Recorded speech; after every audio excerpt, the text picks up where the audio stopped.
this kind of led me as I was diving into the different informants, just how unreliable jailhouse informants are.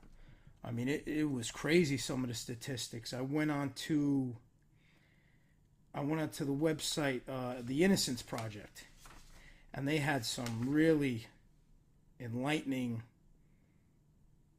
information. I mean, one of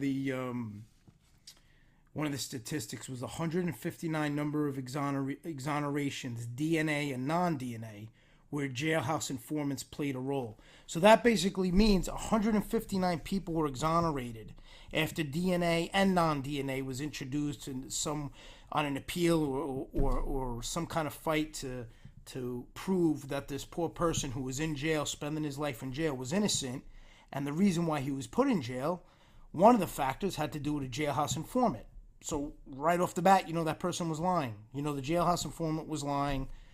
And as a result, this innocent individual was convicted and locked up. And then he or she spent years and years in jail, probably went for all kinds of money. If they were lucky enough, to maybe get some counsel without going for all kinds of money, but all kinds of heartache for their family, ruined them financially, emotionally, all because you have jailhouse informants who obviously lied to get a benefit, to have a reduced sentence, get out of jail free card, something, and they just lock people up and they bring them in front of jurors, and jurors are believing these people. That's what's amazing me more than anything else. How does a juror just not use their own intuition and understand the person in front of them is a jailhouse informant? And there's some kind of huge benefit to them to be doing this. They're obviously going to get out of jail. They're going to get a break. They're going to get a reduced sentence. They're going to get something. You have to weigh that. You have to factor that in. I know the government tries to say that has nothing to do with credibility or their ability to tell the truth. That's complete nonsense. That's complete smoke and mirrors. That's just a way of twisting the reality. That's just a way of creating, once again, that false narrative. Got 80% people who believe jurors should be informed if jailhouse informants are receiving incentives in exchange for their testimony. So people on a whole believe that a juror should be aware of that. So 80% of the people polled for this believe that a juror should be aware of that they are getting incentives in exchange for their testimony. And jurors most of the time are not aware of that. They're not told that.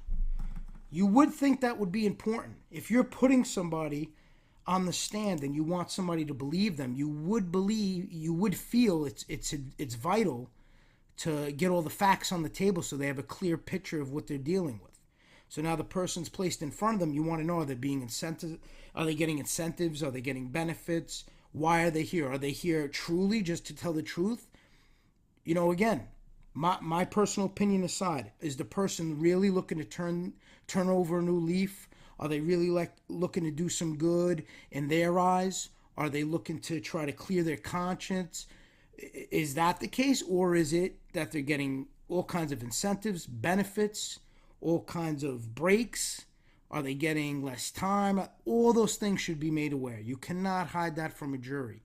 I don't understand it. And when you think about it, to hide it from a jury tells you that they're just trying to limit what the jury sees so they could have the prosecution and the case fit a certain tale, a certain story that they're trying to tell.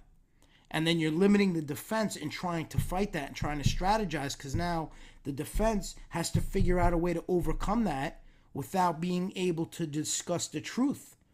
So you're almost forcing the defense to avoid the truth to fight the case. So we can't bring out the truth, but we have to still figure out how to fight the case and still prove that our client is innocent, or our client doesn't know this informant, or our client has never met this person. But you can't do that by attacking the credibility of the person.